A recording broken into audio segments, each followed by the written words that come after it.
Nobody thought a thing like this was possible. A pandemic that affected every single person on the planet. Why didn't anyone stop this? For weeks and weeks, the Chinese government kept silent. This is the result of taking a natural virus and mucking around with it. Hey presto, the perfect human pathogen. That actually would make a good bioweapon. It escaped from the lab. They had an accident. The first cluster worked into the Wuhan Institute of Virology. They silenced journalists and disappeared some of them. It won't stop there. What led you to believe this came from a Wuhan lab? It was obvious there were body bags.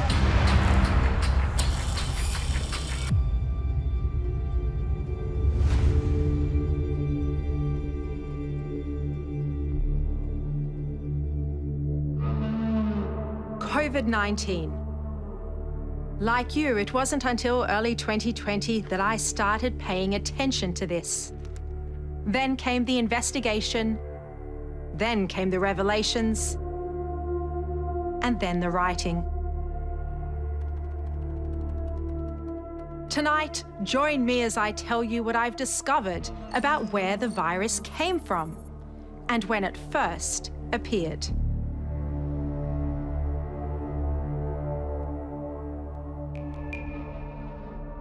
Mr. President, welcome. Thank you so much for your time. Thank you very much. You've seen all of the intelligence. When do you think the virus first started?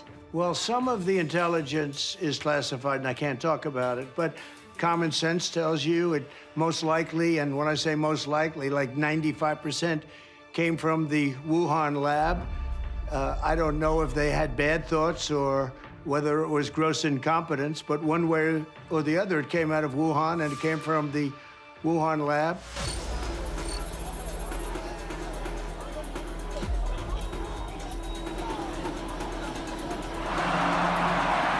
Ladies and gentlemen, please rise for His Excellency Xi Jinping, General Secretary of the CPC Central Committee, President of the People's Republic of China, and Chairman of the Central Military Commission.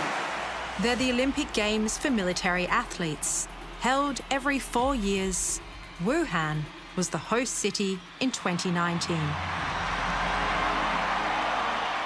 And I didn't even know about the military games until someone from the Army called me in December of 2020 and asked me if I could explain what happened at the Wuhan military games and whether these people had fallen sick with an early emerging strain of COVID.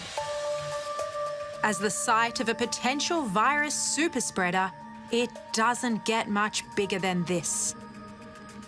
And in the weeks and months that followed, reports emerged of athletes becoming sick. It is suspicious. I mean, we do see some indications in our own data, you know, that NIH has, that there was COVID circulating in the United States, certainly in the earliest month of, you know, as early as early December, possibly earlier than that. I mean, some of these people who came back from those games were sick with something. More than 9,000 athletes were there. 2 weeks later, they returned home to more than 100 countries. Oh, I know that people got sick. I believe there were French athletes got sick. I believe there were Germans. Some Americans got sick too. But getting sick in Wuhan in that particular time frame of the kind of symptoms that were very similar to what would later known to be coronavirus symptoms, that obviously deserve investigation. No one was ever tested, but there was one man who knew something was wrong. China's most famous defector to the United States, the father of his country's democracy movement. I thought that the Chinese government would take this opportunity to spread the virus during the military games, as many foreigners would show up there.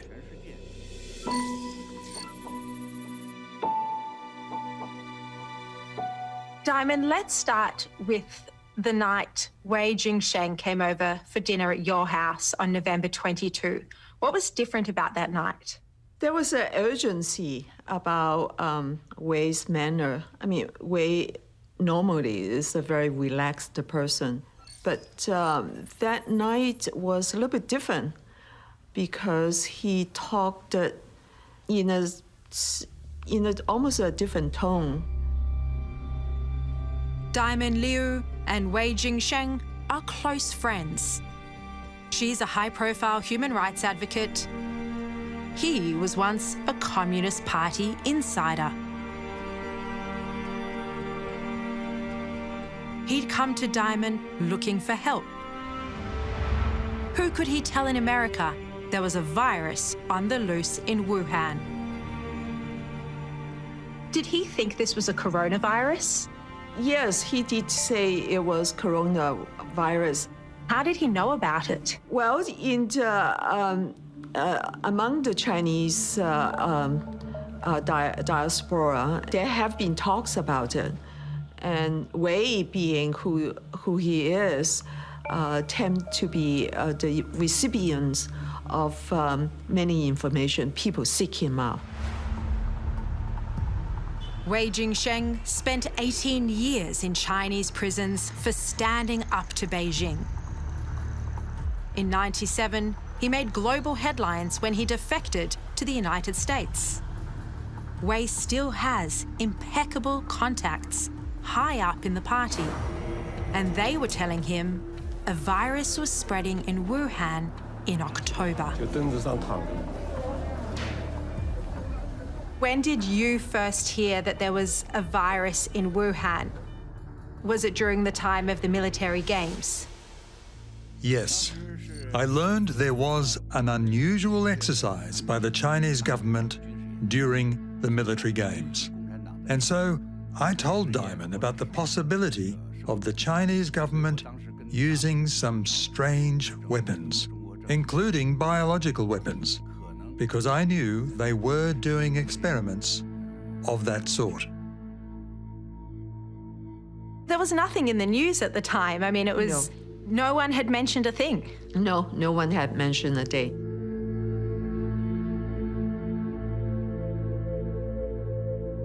Diamond wasn't the first person Wei told there was a coronavirus in Wuhan. He now tells me he passed on the same information to US intelligence and one politician as early as October 2019. It turns out Wei's warning wasn't the only piece of intelligence the agencies had at that time that warned of an outbreak in Wuhan. We knew this, but we didn't know it. My shock was that we had actually could have had foreknowledge. David Asher is a veteran weapons investigator. He led a US government task force into the origins of COVID-19. And in late 2020, he unearthed intelligence that Wuhan Institute of Virology scientists fell sick with COVID-like symptoms. But what alarmed him was just how long Washington had sat on this classified intel. I was very surprised at the level of detail that they were able to produce around information that they had probably collected well over a year before that. So in November of 2020, we learned things that they had collected in November 2019. Wuhan is located in the central Chinese province of Hubei. It's home to 11 million people. Also in this sprawling metropolis is one of the world's leading biological research facilities, the Wuhan Institute of Virology. It was built by the French and included a cooperation agreement, which meant that French scientists would be included in the research groups in Wuhan and that they would work together on this virological research. By the end of 2014, they had effectively excluded all the French that were in the Institute.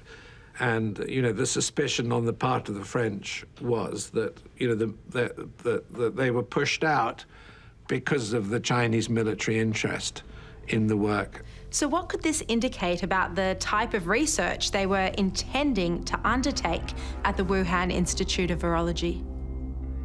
Well, I mean, the suggestion would be its relevance to biological warfare.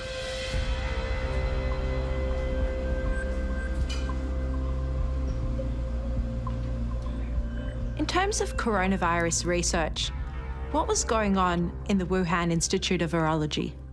Well, so what we do know, I mean, is that they were one of the world's leading repository of coronaviruses. That research was headed up by Li. They call her the Batwoman. She's China's top virologist, and her specialty, bat viruses. So it does look like COVID-19, you know, at some point did originate as a bat virus. That I think most people would accept that as a premise. The question then is more about how did those changes occur that make it unique and that make it so well adapted to humans. In 2012, Li hit pay dirt. At a disused mine in southwestern China, 6 workers fell ill after clearing away bat manure. 3 died from a coronavirus. But Beijing covered it up and told no one. To a virologist obsessed with SARS-like viruses, that mine was a gold mine, pardon the pun, for new viruses to study. And they've returned to it at least 5 times, the Mojiang mine. That's what Xi Jinping has been doing for 2 decades. She's been going around various bat caves, mostly in Yunnan, China, and collecting bat viruses. Hundreds of samples were brought back to the Wuhan Institute of Virology. There, scientists were slicing, manipulating, and combining genetic sequences from different viruses together. The story of the mine's intriguing, one, because most of us only first learnt about it, you know, in early 2020, when the Wuhan Institute of Virology said, we've gone to all the viruses, coronaviruses we've got stored in the lab to look to see, did we actually have COVID-19 in our repository? And then they said, we didn't find, you know, COVID-19, but hey presto, we found, you know, the very closest genetic relative to this, which is rat G13. Here it is. RATG13 is the name of one coronavirus they extracted from the bats in those caves. It is 96.2% identical to the virus that causes COVID-19. Then the natural question is, did they find COVID-19 on one of those trips? And if so, why haven't they told us about it? Or did they manipulate, you know, rat G13 or one of the other coronaviruses that they found in this cave, and that created COVID-19? And of course, that always raises the question, well, how far did they push the boundaries? You know, what research were they doing?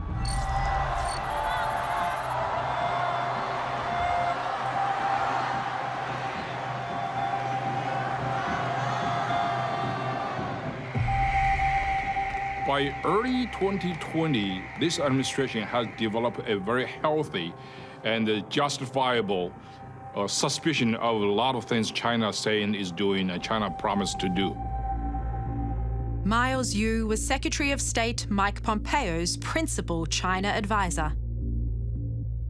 As 2020 rolled in, Miles started paying close attention to Wuhan. For weeks and weeks, the Chinese government kept silent on the outbreak. They're not saying anything, as if nothing is happening. So citizen journalists are beginning to send out their videos and reports and hospital situation reports on a daily basis.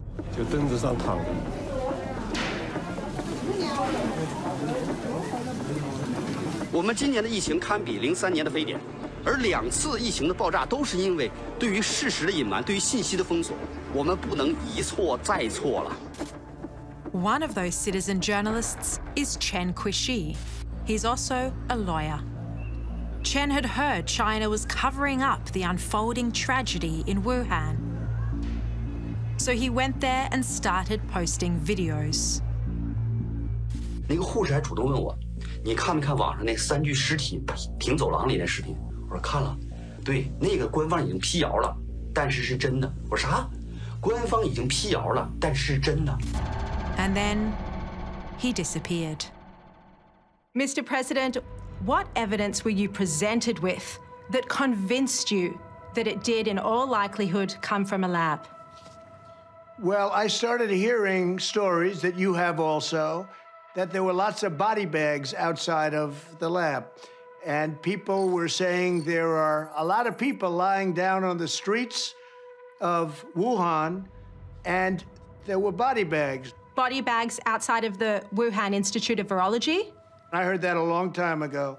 And if they did, in fact, have body bags, that was one little indication, wasn't it? Was that something that came from the agencies, the intelligence agencies? Is that what they were telling you? I don't know where it came from. Ask China. But you're going to have to figure that out, and you probably won't be able to do it, knowing you. President Trump told me that there were body bags outside the Wuhan Institute of Virology. Is this correct? I don't want to talk about particular things. Presidents get the chance to talk about things that some of the rest of us can't. But there was an enormous, albeit indirect, evidence that the Wuhan Institute of Virology was the center point for this. Remember, too, there were 14 American diplomats on the ground in Wuhan at this time who were watching and observing what was taking place inside of Wuhan. I hope one day that we'll be able to get that information out more broadly, but as I come back to it, the cumulative evidence that one could see points singularly to the Wuhan Institute of Virology. If there was really no blame here, if this was really just some naturally occurring virus because someone ate a bat from a wet market, China wouldn't have done the things that they did. The Chinese Communist Party would not have shut down Wuhan. They would not have silenced doctors and scientists and journalists and disappeared some of them. John Ratcliffe was the United States Director of National Intelligence, the overlord of 18 different agencies. When did the intelligence community first become aware that there was a virus spreading in Wuhan? You know, in late 2019, we have intelligence from both, human intelligence sources and signals intelligence sources and other intelligence sources that were telling us that there was some sort of a problem in Wuhan.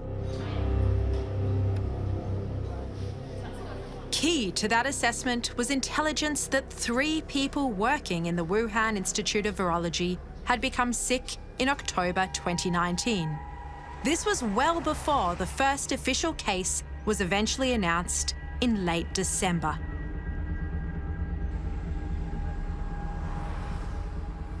What Mike Pompeo and I put out is, people became sick at the lab in October and with symptoms that became entirely consistent with what most people have experienced around the world from COVID-19.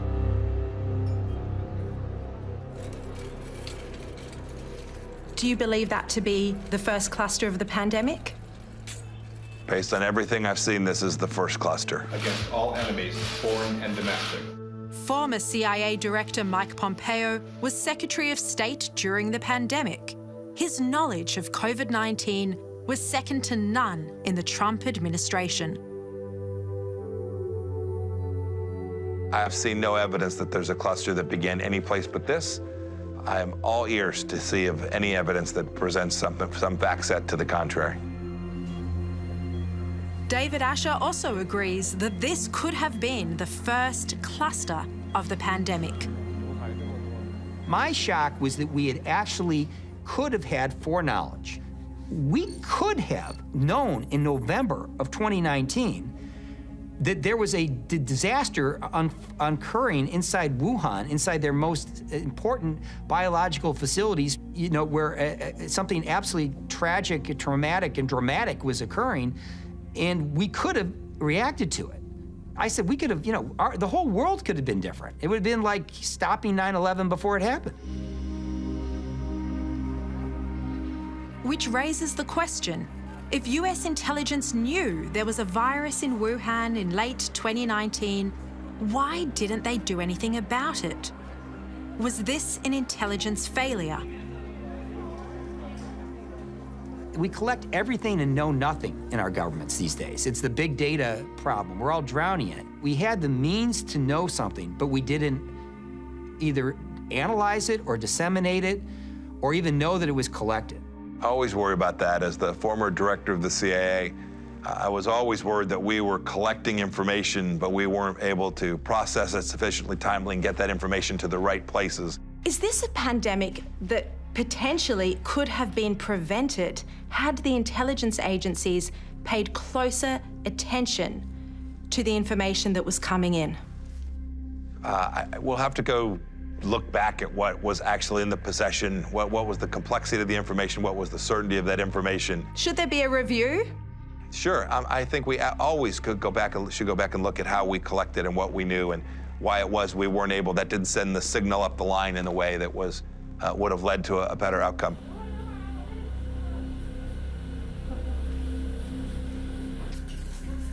Did they survive, those 3 workers who got sick? What I can say is that from the intelligence perspective is we know that some of the people that were most involved, either infected or reporting on or whistleblowing on or trying to get answers and journalists report on, have been difficult to track down later, at least from my time there. And so, you know, I think that's consistent with what the Chinese Communist Party does. Why, you know, the status of those individuals and why they've disappeared, I really can't comment on that. One of those people who was reported to have disappeared was Huan Yanglin. Is she one of the ones that we believe fell sick with COVID-19? I don't know her status, but you know, the information that you're talking about that's out in the public domain is consistent with what I've seen and what I'm familiar with. Huan Yanglin was a researcher at the Institute. In early 2020, she disappeared from its website. Her social media presence also vanished. Despite Beijing's denials, many believe Huang was infected with COVID-19. She's never been seen since. You know, in the West, you might say, oh, this person just want to protect her privacy. In China, privacy in the interest of the state doesn't exist. So it would have been such a big, triumphant media scoop for the Chinese government to showcase her, to give like 10 seconds of her appearing somewhere, making a speech, show up in the news media, and that would have basically scored a major victory for the Chinese propaganda machine. She never did. She is literally disappeared from public view. Making people disappear is actually a major feature of the regime. I mean, it's actually truly a People's Republic of disappearances. Dissidents, journalists, and anybody the government doesn't like, they disappear. They disappear into oblivion forever. This is basically a regime that is not only capable of doing these things, and then do this with great pride. And it's not only people that go missing. On the 12th of September 2019, the virus database at the Wuhan Institute of Virology was taken offline. 22,000 coronavirus samples gone.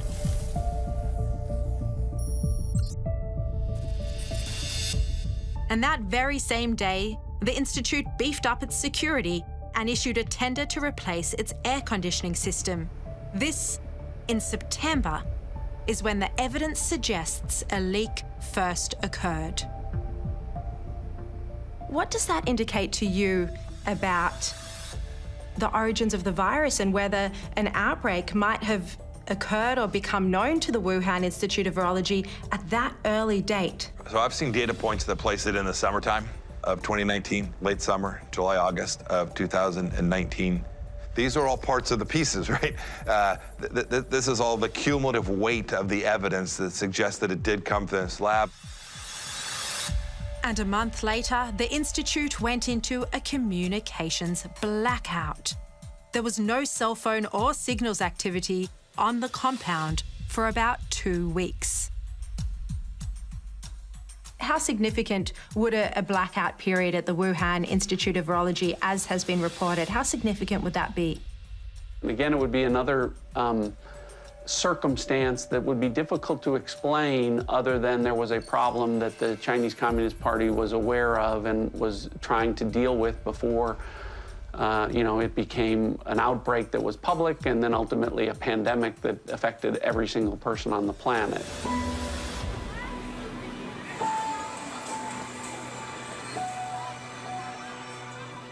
Everyone around the world assumed it had come from an animal, but we didn't know what animal. In the early days of the pandemic, Australian scientist Nikolai Petrovsky made an extraordinary discovery. I guess the first surprising result that we found that really stumped us for a while was there was no animal, and that opened, obviously, Pandora's box, because then we had to start saying, well, if it didn't come from an animal, where did it come from? And, of course, that led into, I guess, exploration of other possibilities. And one of those, of course, was that could this have potentially have come, from a laboratory?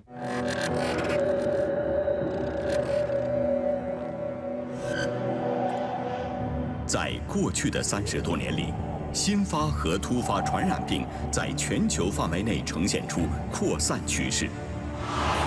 特别是自2003年以来，相继爆发的 SARS、高致病性禽流感、埃博拉等。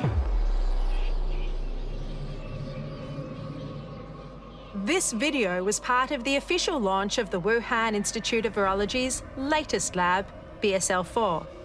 It clearly shows there were bats in the lab.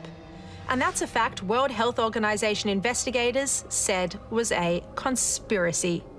It was passed on to me by a group of scientists and researchers who've been digging into the origins of COVID-19. They call themselves Drastic. When the outbreak happened, a lot of people noticed that it's quite a coincidence that it happened in the same city where there's this premier lab studying coronaviruses. And, people were saying, well, that's suspicious. And everybody who said there could be more to it, they were called conspiracy theorists. Yuri Dagan is a genetic engineer. From Moscow, he watched COVID-19 spreading around the world.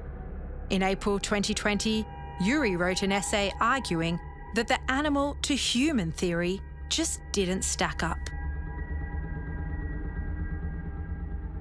Can you detail some of the issues that you uncovered in that Medium paper that were just so crucial? Basically, it's that the Wuhan Institute of Virology, that is located at the epicenter of the outbreak, has been creating chimeric, genetically modified coronaviruses for many, many years. And they've been putting these spike proteins from different viruses in their backbones and then studying how well does that infect human cells. Just this alone formed a very plausible argument that this is actually the lab that hosts so many different coronaviruses, explains the lab leak the best.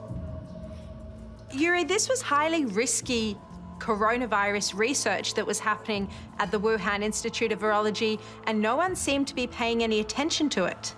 Yes, this kind of work of very dangerous, potentially pandemic pathogens, being made more transmissible and potentially more lethal to humans, nobody paid attention to it because nobody cared about this kind of work in virology until the outbreak happened.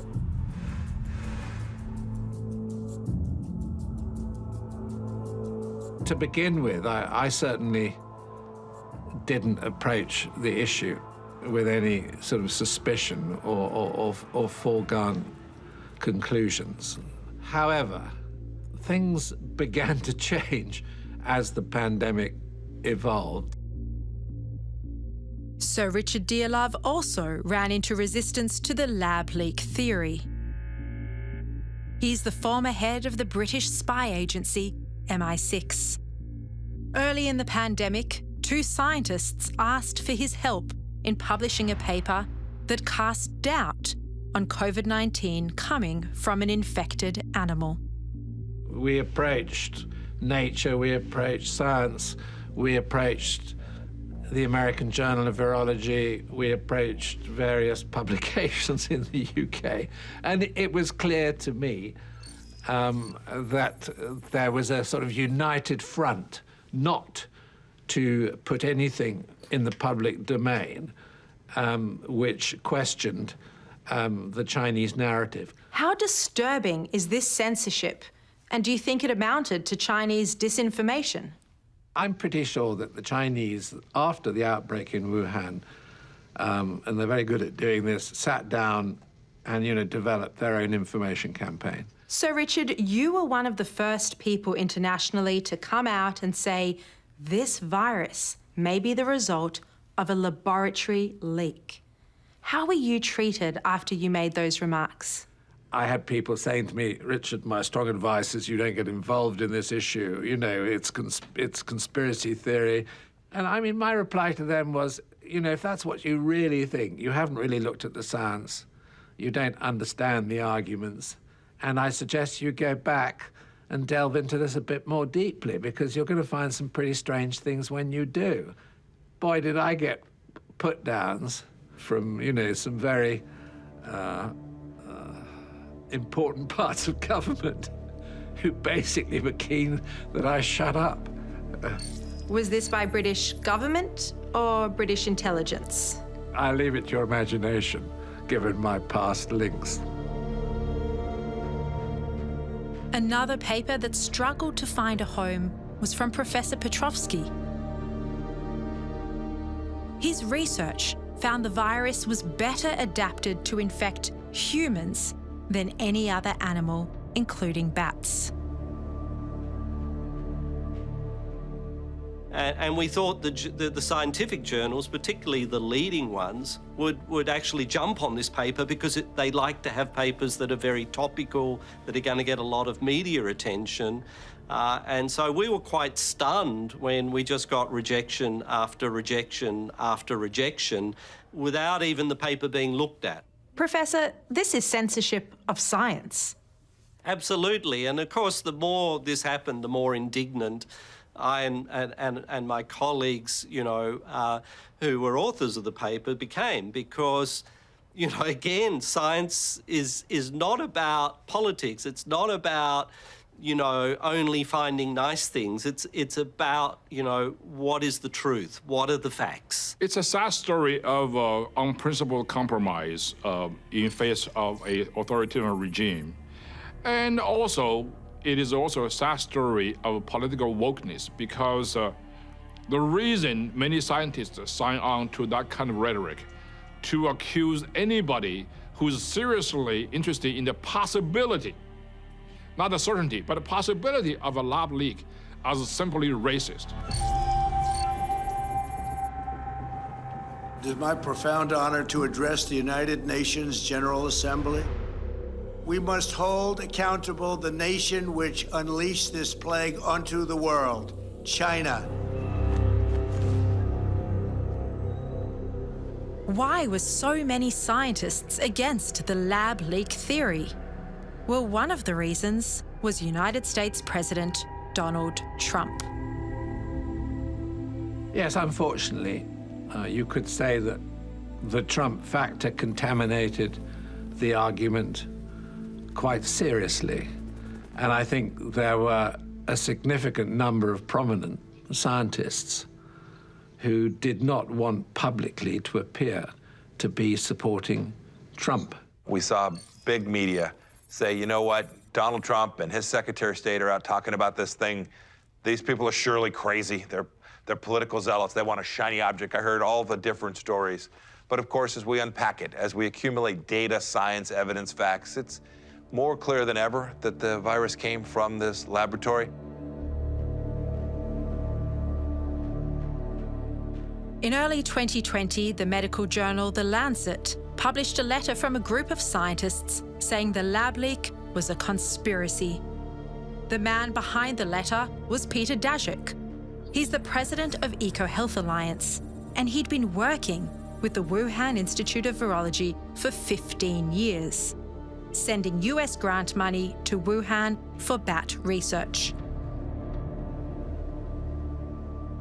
He's the absolute expert on bat-borne coronaviruses in the United States and their epidemiology, and that he assures us that the Chinese had provided him personally with proof to make it clear that this had come out of nature. But when we asked for this proof, when we asked the government agencies that had funded the work of EcoHealth and others, they couldn't give us that proof because they didn't have that proof. We looked at what certain scientists were saying, matching it with intelligence, and when it didn't match up, we were questioning it. But then as we looked more closely at the Wuhan Institute of Virology, you know, what a lot of scientists like Dr. Fauci and Peter Daszak were saying was, there's no live bats there, there's no gain-of-function research there, there's no military there, and we had intelligence that was telling us that all of those things were occurring there.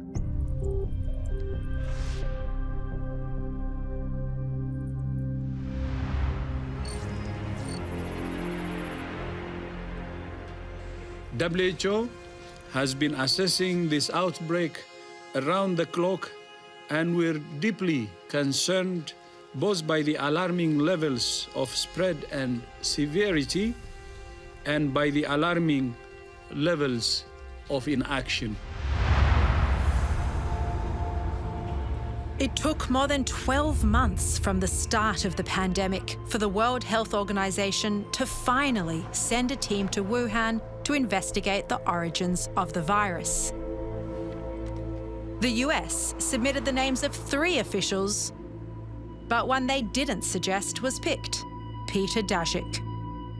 What we did see on the animal side is clear evidence that the Chinese scientists showed us. They found this information out from the market, that there was a pathway into that market of animals that we know are coronavirus reservoirs, are able to carry coronaviruses from places where the nearest related viruses are found. If you're telling us it came out of nature, you gotta give us proof. When we looked for proof for zoonosis through all of the cable traffic, all of the intelligence, everything, we could find almost nothing. It's crazy, absolutely crazy. That Daszak was the guy. He was incredibly compromised in that sense. He should have recused himself. He should have said, nope, I can't be part of that. I was connected to this. I was involved in the funding of things that were taking place at this laboratory. It made no sense to put him on that group. He should have seen that himself, and certainly the leaders who were making the decisions about who to have be part of that commission should have seen that this conflict of interest would deny their report, whatever it was they were going to put out, the credibility that I know they hoped that they would have. As to the possibility of COVID-19 coming from a lab, the WHO report found it extremely unlikely. They spent just 3 hours at the Institute, and even Tedros walked away from the findings. Oh, it's a complete fiasco, the report. You know, it's 413 pages long, and only 3 pages are devoted to the possibility that we're dealing with a lab escapee. Well, the WHO is controlled by China. I dropped out of the World Health Organization. I thought it was ridiculous. They were late, they were wrong. They advised against travel restrictions. They objected to your travel ban from China. Well, they really did what China told them to do, if you think about it. They were like a mouthpiece for China. How beholden was the WHO and Dr. Tedros to China? Deeply beholden. Dr. Tedros owed his leadership role at the WHO to deals that were cut with the Chinese Communist Party. Dr. Tedros couldn't have been that next leader without the support of the Chinese Communist Party. And then we saw the behavior on the ground where he talked about how wonderful the Chinese Communist Party was behaving. They were doing all that they could. And we now know nothing could have been further from the truth. Again, this was the tragedy, the central tragedy of the end of 19, the beginning of 20. It became political, not scientific. It became driven by personal incentives and not the data set. Do you think there should be an investigation into Dr. Tedros's ties to China? You know, sure, but we already know an awful lot. The truth of the matter is that when the WHO was tasked with accomplishing the singular mission with which it was intended to accomplish, preventing global pandemic and the spread thereof, they fell down. And they fell down because they weren't willing to confront the perpetrator. They weren't willing to demand from the Chinese Communist Party that they be given access. They failed. They failed because of the absence of backbone and resolve, and the world is deeply worse off for this.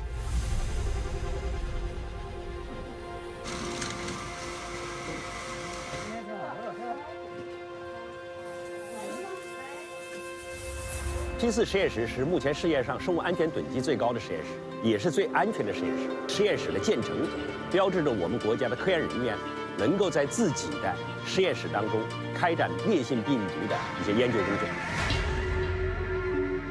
Before the pandemic, much of the world had never heard of the term gain of function. Put simply, it's genetically manipulating a virus to give it new functions, like the ability to infect humans. That's what was happening inside the Wuhan lab. You know, there's quite a logical explanation when you look at the virus and its special characteristics. That, you know, this is the result of taking a natural virus and mucking around with it.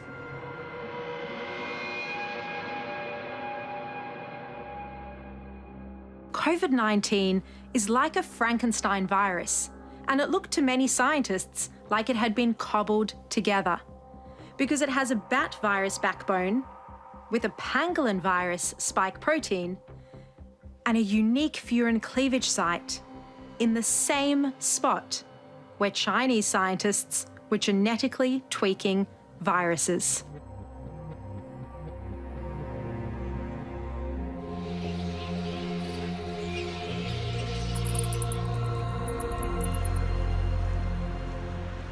For those who keep bringing up, you know, the possibility of a bat in the wild markets in Wuhan having been the source of COVID-19, scientifically that has really no merit because it can't infect bats. So it couldn't have come straight across from a bat if it can't infect a bat. If COVID-19 was the result of gain of function or other risky experiments at the Wuhan lab, remember this: that same lab was being partly funded by America. Dr. Fauci, knowing that it is a crime to lie to Congress, do you wish to retract your statement of May 11th where you claimed that the NIH never funded gain-of-function research in Wuhan? Senator Paul, I have never lied before the Congress, and I do not retract that statement. Take an animal virus and you increase its transmissibility to humans, right. You're saying that's not gain-of-function? Yeah, that is correct. And Senator Paul, you do not know what you are talking about, quite frankly, and I want to say that officially. Dr. Anthony Fauci is America's top medical advisor.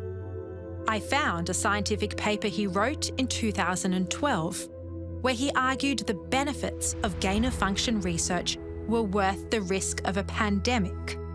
In total, American agencies funded 65 research projects at the Wuhan Institute of Virology. So you don't want to go to Hoboken, New Jersey, or to Fairfax, Virginia, to be studying the bat-human interface that might lead to an outbreak. So you go to China. Are you concerned at all about how it happened that the gain-of-function ban was lifted during the Trump administration? How was it that Anthony Fauci was able to do this without anyone knowing?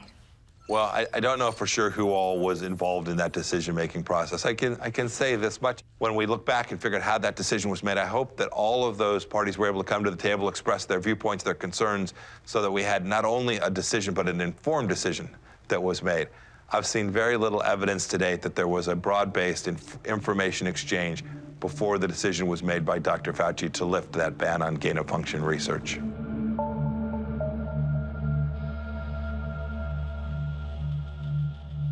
Mr. President, Anthony Fauci, did he ever once mention to you that the Wuhan Institute of Virology was genetically manipulating coronaviruses? Well, no, he didn't. And, you know, Anthony's been in government for many, many years. He's a bureaucratic kind of a guy, a very great promoter. I give him an A+ as a promoter and probably a C or a D as a doctor. We now know from emails that have been released under the Freedom of Information Act that he was getting his advice from the likes of Peter Daszak, a Wuhan collaborator. At the same time, he was telling you that this was a natural virus, while at the same time, behind the scenes in emails, he was having discussions about whether this might have been genetically manipulated. Does that shock you? Well, he was dealing with them, certainly, and my thing was a little bit different. I just wanted to stop it. Whether it developed one way or the other, I just wanted to stop it. But it's important to know where it came from. It's extremely important to know how it developed. Fauci was dealing with them, and I guess they were even making payments for certain kinds of research. And I ended that, too. I stopped that. When we found out about that, he was doing that during the Obama years. And when I found out about it, I said, can you imagine that the United States is making payments to a Chinese lab? So just that on its face didn't make sense, but I stopped that. The Obama administration did hit pause on gain-of-function research, though, and that was lifted under your watch. Why did you allow the gain-of-function research to continue? Well, I think probably people that worked for me looked at it, and at one point they might have done that, but ultimately what we did was we shut it off. We shut the whole thing off, and we stopped making payments that were approved much earlier than our administration. Do you regret now not paying closer attention? I mean, this gain-of-function research is extremely risky, you know, banned under the Obama administration and then kick-started in 2017 under your watch. Yeah, no, I think we've done an incredible job between the vaccine and between all of the Operation Warp Speed. I think we did a great job, and people are now starting to see what a great job we did.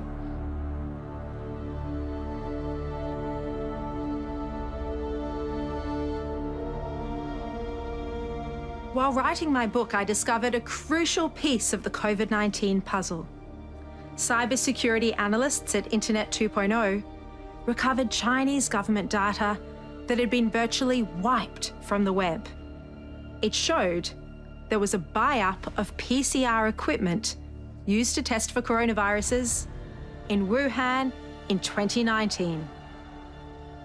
The next month, one of those machines went to the Wuhan Institute. Is this something you're aware of, that they bought a PCR machine in November 2019? I wouldn't be able to comment on that. How significant would this purchase be? Would be significant. Is it a smoking gun? Ultimately, I don't think there's ever going to be one specific smoking gun. I think there's more than just smoke here. I think there's fire from a whole bunch of different sources. I think that would be another compelling piece of evidence if you need more. I don't need more.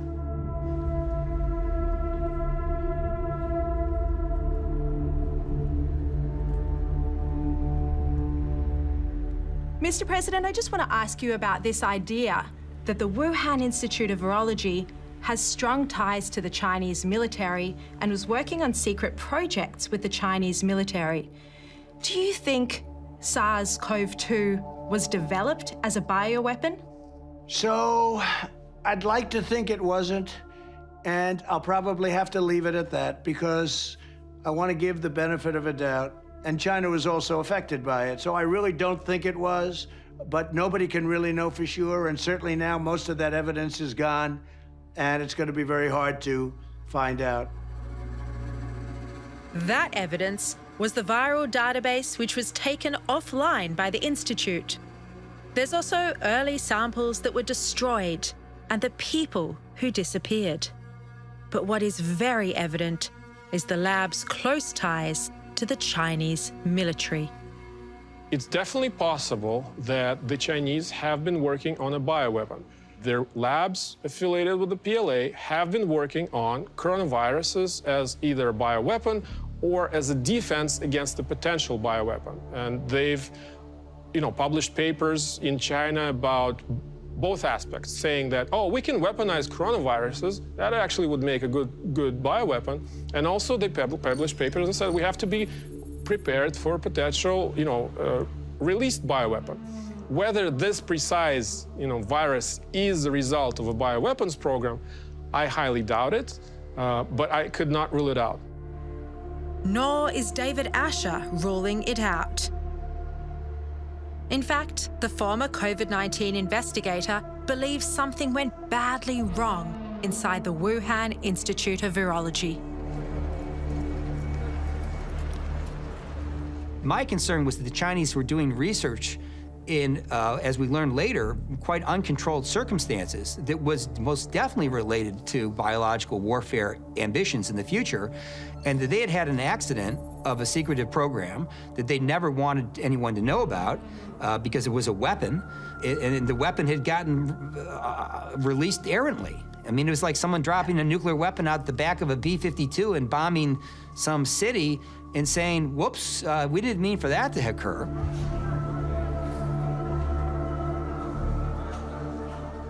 Do you think this was an accidental or deliberate release of COVID-19 from China?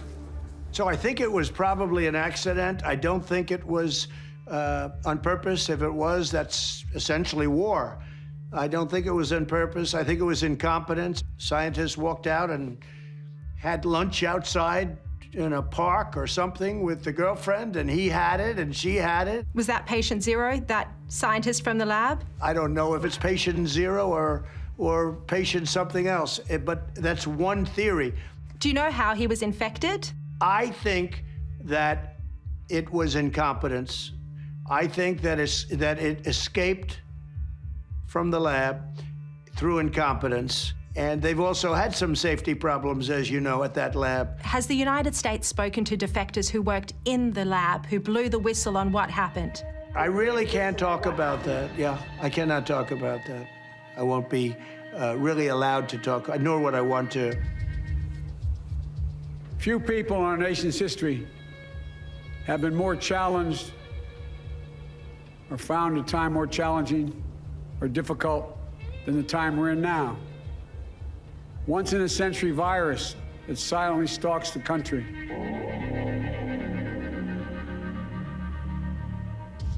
Almost 4 months after becoming president, Joe Biden ordered a probe into the origins of COVID-19.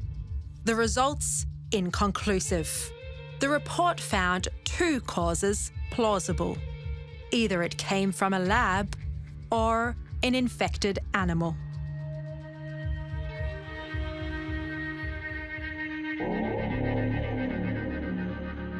Is there still major intelligence that goes to proving the virus came out of the Wuhan Institute of Virology that's still not in the public domain? Yes, there's compelling intelligence that hasn't been declassified. When you declassify intelligence, you risked, the potential human sources or signals intelligence, where your eyes and ears to their actions are coming from. And so we put out as much as we felt we could safely do at the time, but I think the time has come for the Biden administration to declassify additional information that would, again, more evidence if you need it, that Chinese Communist Party officials acted badly, bullied international officials, covered up intelligence and reporting on this. there is more intelligence out there, and I'd like to see it declassified because it'll create additional pressure, not just on Chinese Communist Party officials, but others that still continue to deny that China is a bad actor here.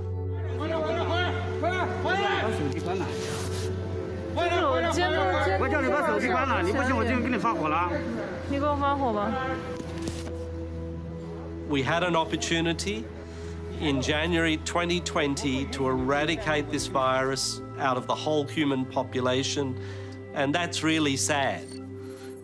Because, you know, in 50 years' time, our children's children, you know, might one day look back and say, why didn't anyone stop this virus when you had the opportunity in that first few weeks?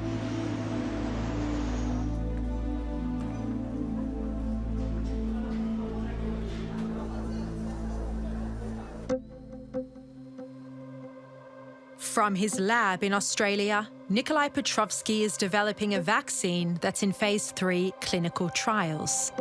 But he fears that COVID-19 may become a way of life. So viruses are opportunists. They find themselves in this wonderful new host, of which there's billions, and it's learning as it goes. It started as an exquisite human pathogen. If we look now at strains like the Delta strain, you know, it's going from bad to worse. I mean, and this is what happens when you have something that is already the perfect human pathogen. It won't stop there because it's already, you know, has its foot in the door. And it can only get better over time. And that's what we're seeing. And that's why, you know, it's been so scary. Is this what the future looks like? If this virus is allowed to spread and disseminate, it's going to learn more tricks. It's going to become more infectious because that's the way viruses travel. They're opportunists. And it's going to reach a point where we'll never actually free ourselves because it's found we're such a wonderful host species, it doesn't ever want to leave.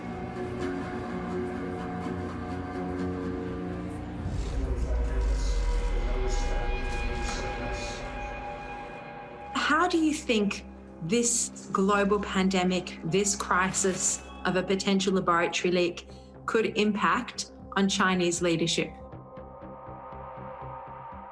Well, my view is that the implications of this for the PRC leadership are severe. There will be factions who are hugely dissatisfied with what has happened, with the way that Chinese reputation is damaged, the way that, you know, China now becomes something akin to an international pariah. So I think the consequences of this will be severe politically in China over the next 4 or 5 years. Watch this space. Something will give, something will happen. And I wouldn't be at all surprised if it brings Xi Jinping down, or at least there isn't a contest around his concept of leadership.